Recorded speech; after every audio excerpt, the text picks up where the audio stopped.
안녕하세요, 의사임당입니다.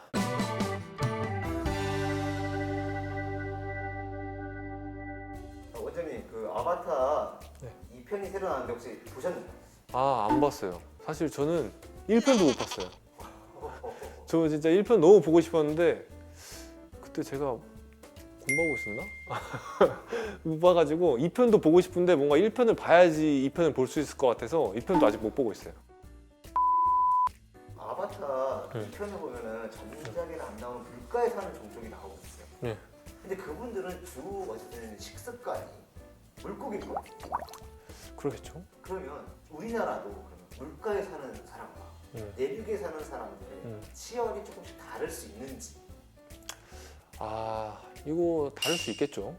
근데 사실 이게 제가 얘기하기에 적합한지 모르겠지만은 뭐 10년, 20년 가지고는 차이가 없을 거고 몇 세대를 거쳐서 진화의 과정을 거쳤을 때 차이는 분명히 나타나겠죠. 예를 들어서 현재만 봐도 현대인들이 부정교합이 굉장히 많아지고 사랑니도 매복 사랑니가 굉장히 많아지거든요.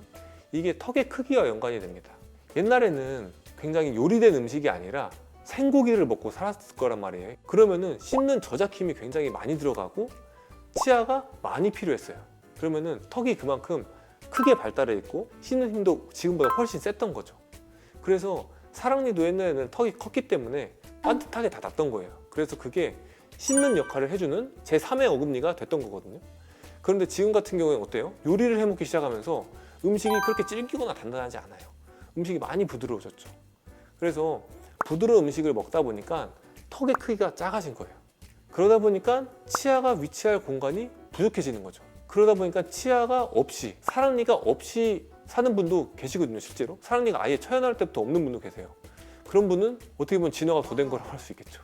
근데 사랑니는 남아있지만은 턱의 크기는 줄어드는 분들을 보면은 매복 사랑니가 되는 거고 부정교합이 만들어지고 하는 거예요. 쓸데없는 질문이긴 한데 그 아바타 행성이 백방면이 떨어져 있는데 사실 인간과 치열이 비슷할 수가 있는지가 궁금하거든요. 왜냐면 그 육식 동물과 네, 초식 동물만 해도 치아 형태가 다르잖아요. 그렇죠.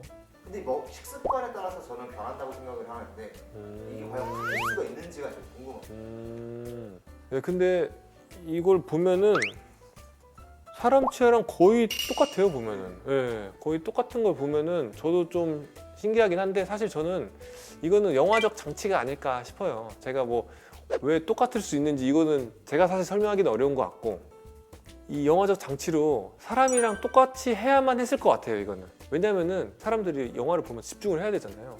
근데 이 치아가 사실 사람과 이질감이 많이 느껴지면은 등장 인물들의 집중을 못 할 것 같아요. 사람들이 괴물로 느낄 수 있는 거잖아요. 근데 이 사람들의 뭐 사랑도 이야기도 있고 여러 가지 스토리들이 들어가는 건데 그런 거에 집중을 해서 보려면은 어느 정도 인간과는 좀 공통점이 있어야지 않았을까 싶어요.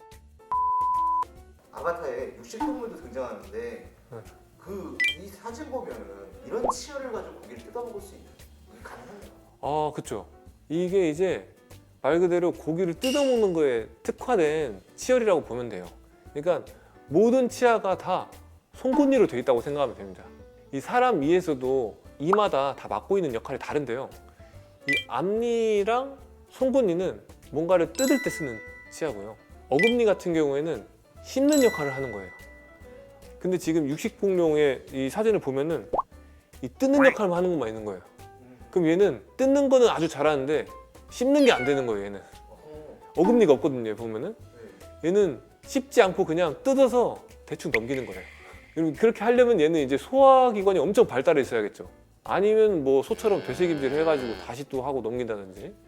그래서 얘네들은 뜯는 거는 아주 잘 되지만은 씹는 거는 못하는 애들이다. 그렇게 되니까 상어랑 비슷하네요. 그렇죠. 뜯는 데는 최적화되는 이 치아인 거죠. 영화에 등장한 나비족 보면 네. 치열이 진짜 교정한 것처럼 전부 고르고 되게 예쁘거든요. 그러더라고요. 네. 네. 그게 가능한가요? 뭐 가능할 수 있죠. 100%라고 할 수는 없겠지만은 뭐 나비족이니까요. 사람이 아니니까. 근데 뭐 예를 들자면은 일본 분들 같은 경우에는 부정교합이 되게 많단 말이에요. 그게 유전적인 요인이 다 들어가 있는 거거든요. 그분들하고 반대의 경우라고 사실 볼 수도 있는 거죠. 이분들은 굉장히 치열이 고른 유전자를 갖고 있으면은 고른 분들이 골고루 나올 수 있는 거죠. 근데 이분들 제가 보면은 제 눈에는 여러 가지 요소들이 보여요. 마냥 고르지만은 않아요. 일단 남자분 치아를 보면은 굉장히 하이캐나인이에요. 이 하이캐나인이라고 하는 게 뭐냐면은 송곳니가 굉장히 날카롭게 솟아있다, 이런 용어라고 보면 되거든요. 이게 여자분들도 송곳니가 있던데요? 아, 근데 이제 그런 분들도 있지만은 제가 지금 보는 사진에서 보면은 약간 예쁘게 표현돼야 되는 분들이나 순하게 표현돼야 되는 그런 캐릭터들, 그런 캐릭터에서는 아무래도 송곳니가 덜 날카롭더라고요. 그게 이제 왜 그런 거냐면은 이 치아가 그만큼 사람 인상에서 굉장히 중요한 역할을 하는 거거든요. 실제로 사람들도 치아 모양이 굉장히 다 달라요. 근데 일반 분들은 그런 거를 다 모르고 그냥 그걸 하나의 느낌과 이미지로 받아들이는 거죠. 근데 전문가들이 봤을 때는 이 사람은 치아가 굉장히 마모가 심하고 송곳니가 날카롭고 하면은 아, 인상이 강하다, 이렇게 분석적으로 볼 수 있는 거고, 좀 인상이 둥글둥글한 분들은 실제로 치아가 둥글둥글해요. 마모도 적고 송곳니도 부드럽게 생겼고. 그래서 실제로 여기 영상들을 보면은 강한 전사 같은 이제 나비족들은 송곳니가 굉장히 높게 솟아 있고 예쁘고 젊고 이런 역할을 맡은 이제 나비족 분들을 보면은 치아가 굉장히 둥글둥글하고 부드러운 형태를 가지고 있는 거죠. 이게 나이에 따라서도 치아 형태가 많이 달라져요. 그래서 어린아이들 치아 같으면은 굉장히 좀 둥글둥글하고 아기자기하거든요. 근데 나이가 들면서 이 치아가 마모가 많이 돼요. 그러면서 날카로운 부분들이 생기고 뾰족뾰족한 부분들이 더 생기는 거예요. 연세 있으신 분들에서 치아 성형하시는 분들이 있거든요. 이분들이 인상이 굉장히 부드러워지고 또 젊어 보이는 효과가 실제로 만들어지는 거예요. 치아에 의해서. 인상에서 이 치아의 역할이 정말 중요한 건데요.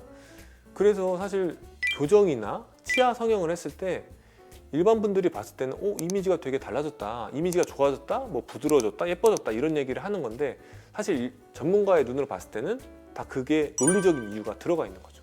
그만큼 치아 성형이나 치아 교정을 했을 때 인상이 달라지는 게 분명한 이유가 있는 겁니다. 이 턱을 틀어진 것만 잡아주는 게 아니라 말을 할 때 이미지가 달라진다는 거죠? 그럼요. 엄청 달라지는 거예요. 네, 오늘 영상도 재밌으셨다면 구독과 좋아요, 알림 설정까지 부탁드리겠습니다. 감사합니다.